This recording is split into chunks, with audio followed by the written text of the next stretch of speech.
Greetings, members of the Midnyte Society. Get cozy as we venture into the shadows and explore the creepiest corners of Reddit. If the dark, creepy, and disturbing side of the internet is your thing, you are in the right place. So make sure to subscribe to the Midnyte Society and ring the bell to stay updated. Now, let the spooky stories begin. The Last Tram. So this happened years ago, when I was a dumb teen girl who loved walking the city alone after dark. This took place in Eastern Europe, for context, in a city with a tramway system. On this one night, I sat in a tram station, waiting to catch the last tram home. 3 trams stopped at this station, 2 of which went where I was going. Important info for later. It was around 10 p.m., and as I sat there waiting, lost in thought, I barely registered a man quietly walking up and standing by the shelter.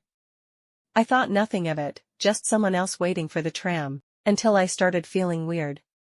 The streets were quiet and dark, and there was no one else in sight, just me and this guy, and I started wondering why he chose to stand this close to me when he had so much space to avoid dealing with people. I couldn't comprehend anyone wanting to socialize this late at night, given that I was not very social myself. So I glanced at him, trying not to overthink it. He was a bald-headed, beady-eyed giant. Tall, and built like a bear, big belly, and big arms and legs. I was 5 feet 2 inches and scrawny, but that wasn't what scared me. It was the fact that he was staring right at me, unblinking and expressionless, not even attempting to look away or act embarrassed. No, this guy wanted me to feel uncomfortable. I instantly felt weak and shaky, cold shivers down my spine. This was not normal. I realized quickly that I was not in a good situation. I couldn't miss the last tram, walking home was out of the question, and my phone was almost dead. I was a shy kid and didn't have what it takes to scare this guy away. I knew that, but I had to at least try. I only managed to utter a small hi, trying my best to startle him out of whatever he was thinking, but my attempt failed in the face of his silent, threatening aura. He kept staring, no sign of intent to reply. He was enjoying this. Feeling the panic rising inside me, I told myself to stay calm and think rationally. Maybe he didn't hear me? Minutes passed, his stare continued to burn on my skin, and there was no tram in sight. Ignoring him didn't work. So I mustered the courage to speak once again, this time louder. What do you want? Stop staring. No answer. He definitely heard me this time. I felt myself start to get angry. I didn't want to let this guy get to me anymore. I didn't want to continue to give him the satisfaction of watching me squirm nervously and pretend that his behavior didn't bother me. I took a deep breath and forced myself to start thinking. I knew what I couldn't do. I couldn't fight him off if he makes a move, and there's nothing I can say or do that will get him to stop. I didn't know what his intentions were, but I knew they weren't good. If I tried to walk away, he would probably follow. I could run, but he would most likely catch up to me before I could tire him out, since his legs were much longer than mine. Even if I managed to somehow lose him, walking home through dark alleys, past the junkies and vagrants that were always prowling about, could land me in an even worse situation. I could pretend to call someone, but he might feel compelled to act much sooner if he felt threatened. The only thing I could realistically be able to do was to try and outsmart him somehow. So I started developing a few plans, depending on which trams showed up, trying to confirm whether he was just amusing himself and actually waiting for a tram too, or popped over for other, more suspicious reasons, and whether I could get any kind of help. I couldn't let him see where I lived, so if he followed me, I'd have to be prepared to employ whatever strategy available, and for that, I needed to stay rational and aware of my surroundings. While I was still thinking, the first tram showed up. It was one I could have taken home, but this one pulled into the depot right in my neighborhood, forcing me to lead him to my home. I hoped he would board it and leave me be, but he didn't. He kept watching me carefully. I let the tram go, desperately hoping it wasn't the last one, to head home. He continued to watch, and I sensed that he was quite happy with how things were going.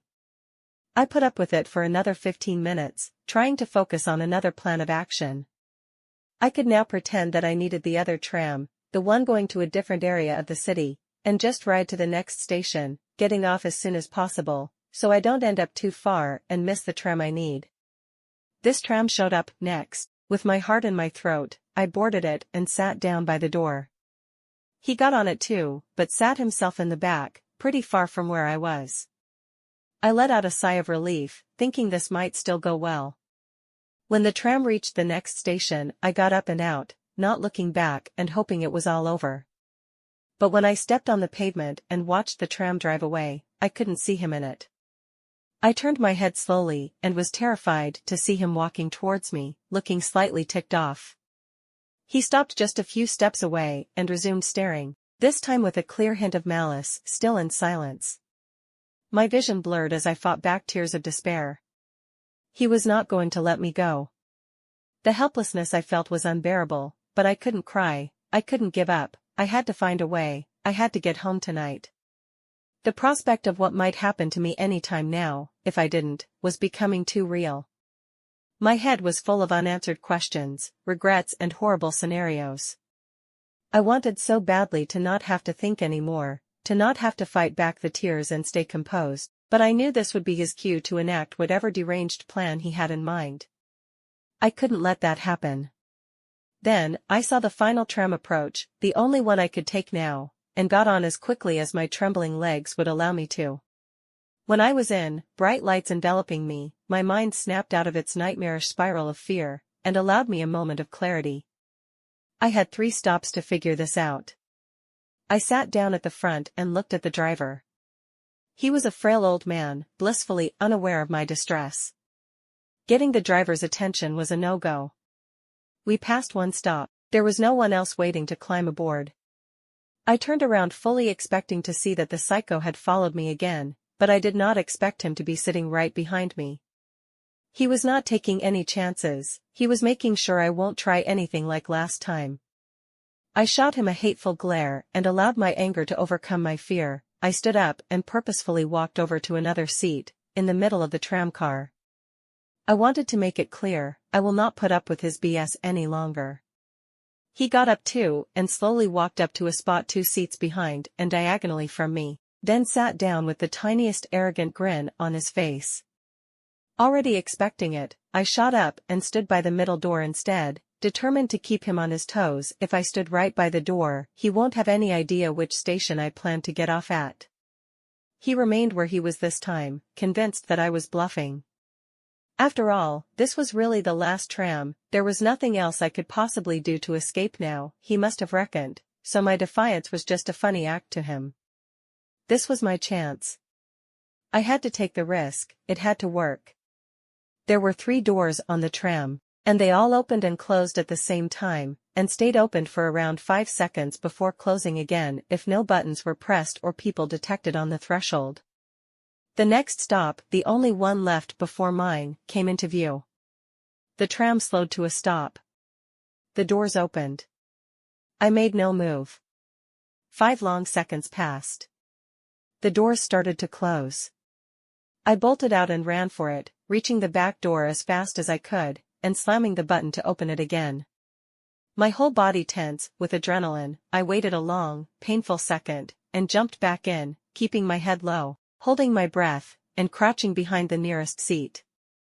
I shut my eyes tightly and exhaled slowly while thanking the gods I didn't believe in for that button working, and wishing with all my might for him to not have seen me before I got back in.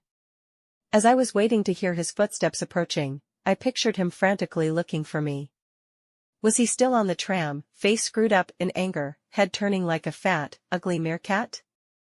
Or was he catching his breath on the pavement of the last station, mad eyes searching the darkness for me?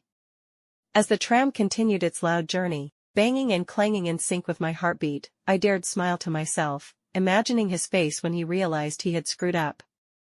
Hand on my chest, I did my best to stealthily look around the corner, and found no one looking back.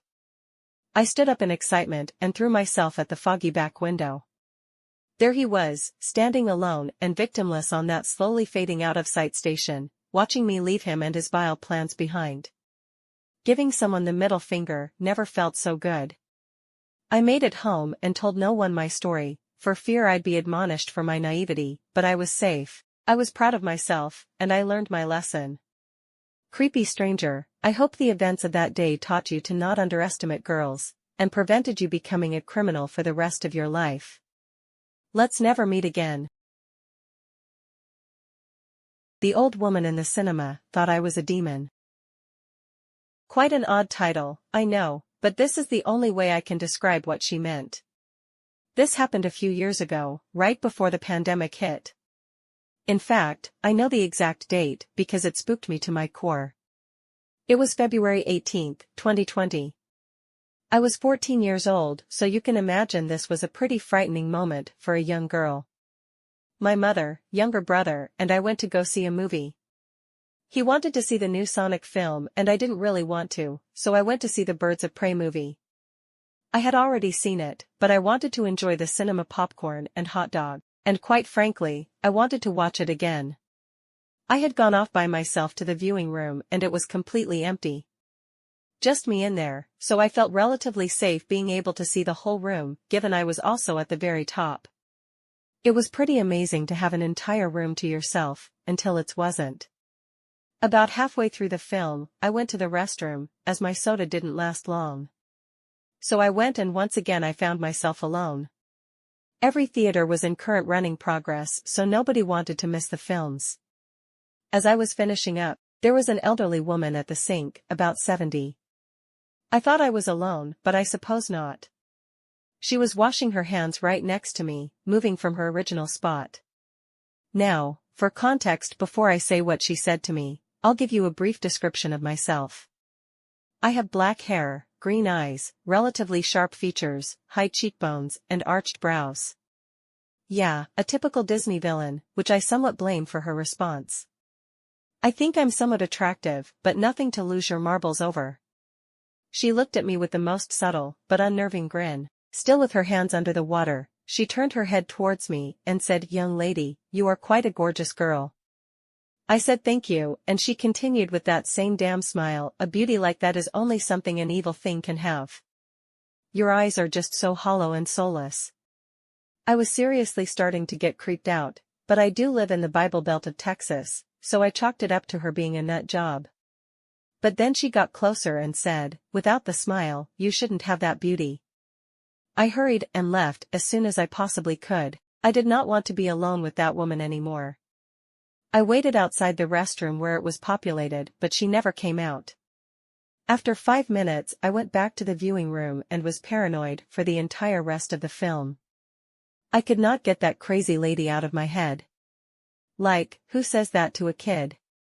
I seriously considered getting exorcised by a priest after that encounter. After that, I told my mother and she didn't let me go alone pretty much anywhere again, until I was at least 16. Never do I ever want to see that woman again. I still get nervous and paranoid anytime I'm alone in a public restroom, in fact I do my best to avoid them altogether. Still don't know what to make of it. Creepy bus man. Sorry for my English, I'm a French native speaker and only learned it at school. I've never forgotten that event, even though it happened over 10 years ago now. Today I'm a 26 female, and I still get goosebumps, and it's even creepier with my adult eyes. In fact, to be more precise, this event took place over a period of more than 6 months. To put it in context, it all started when I was about 14. At the time, I was attending a private secondary school in the south of France, and I used to go to my grandmother's every evening, to wait for my mother to get off work and pick me up. My grandmother, who was retired, would wait for me in her car when I got out of school, but the more time passed, the more I wanted to be independent. So I asked her if I could take the bus home, and she agreed. I liked to put my headphones on and take advantage of the long journey to listen to my favorite music and be in my own bubble. The nearest bus stop to her house was about 10 minutes away on foot, because, by bad coincidence, the one opposite the dead end she is living in had been condemned for lack of use, but that didn't bother me, as I'm more of a stroller by nature. So I started taking the same bus, every day, at roughly the same time, although this could vary. I didn't have classes on Wednesday afternoons, for example. When I was 14, I was really childlike. When I say childlike, I mean, I've always had a childish face, but this time it really showed. I didn't have any shape, I had cute stuffed animals hanging on my bag. Well, I guess you can imagine. And then, I first noticed this guy on the bus in September or October. He must have been in his 40s, not very tall, and bald. Why did I notice him, you might ask? Well, because he was staring at me. I even had the feeling that he wasn't blinking. He was giving me smiles that didn't inspire confidence, but it was completely instinctive. I'd never been confronted with the reality of the world. I was still very naive, but I knew something wasn't right. I didn't say anything. I just decided to run away from the situation that didn't make me feel comfortable, by looking in another direction, and that was that. However, that was just the beginning of something I would remember forever. This man took the same bus as me, every day, at the same time, even when my schedule changed. To this day, I have still no idea how he could have got his information. Was he watching me? Did he live around the school? He was always staring at me with those strange smiles, never letting up, but never talking to me. I'd get off the bus at my stop, he'd stay on, and then the cycle would start all over again the next day. I was so terrified of this situation that I didn't dare telling anyone. I was afraid they wouldn't believe me, and also that I wouldn't be allowed out of the house afterwards. And then one day, it was around May or June, at the end of the school year, I'd had enough. I got off at a stop halfway through the journey, and hid, naively, behind a tree to try and lose him. I'd had enough of these persistent stares. Except that the guy also got off. And he started looking for me. There was nobody around, and that's when I realized I wasn't safe. The guy was calling me, "Where are you, sweetheart? Come on, let's have a chat." I was, so to speak, sweating and unable to move from my tree. Of course, he eventually found me. "You're really pretty, you know that? I'd love to have a chat, get to know you." Frankly, I didn't want to get to know him at all. He terrified me, and I wanted to go home. I tried to make him understand that he was freaking me out and that I wanted him to leave me alone. I asked him what he wanted, and he kept saying the same thing over and over, just to get to know each other. The next bus arrived and I took the opportunity to run onto it, except that he did too. He sat down, stopped talking, and stared at me, smiling. I was in an internal panic, my thoughts were going in all directions, and I didn't know what to do. I made the worst decision of all, getting off at my usual stop and going back to my grandma's anyway, thinking he'd do as usual and stay on the bus. Except that this time, he got off at the same time as me. The stop was in a very lightly trafficked area, and was lined with little dirt paths that served as shortcuts to parallel thoroughfares. I told myself that he was going to kidnap me, that he was going to take me down a small path and that I would never be able to go home again, but I didn't want him to notice my fear, as it seemed to fuel him. So he started asking me to get to know each other again, while following me. I picked up the pace, but he kept lining up with me, he wouldn't let go. Eventually, I reached my grandmother's dead end, and finally saw the light at the end of the tunnel. I ran up to her house, and she was standing in the doorway reading a book. She saw me coming, red-faced, still shaking with panic, with the bald guy staring at us from behind the gate. She saw my face, and I didn't need to talk to her. She yelled that she was going to call the cops if he didn't get out of there fast. He turned around and left the dead end. After that, my grandmother categorically refused to let me back on the bus. Until my senior year, she picked me up in front of the school gate every day. I never saw that man again. When I think that this guy, this adult, followed a 14-year-old girl home, that he became fixated on me, and that this happened every day. Who knows how far it could have gone? Maybe that's what's most worrying about all this. To this man, let's not meet again. Thank you for joining us on this spine-tingling journey into the depths of Reddit. If you've enjoyed these terrifying tales, don't forget to like and subscribe. Until the next time, members of the Midnyte Society, stay curious, stay brave, and may the mysteries of the night unfold in your favor.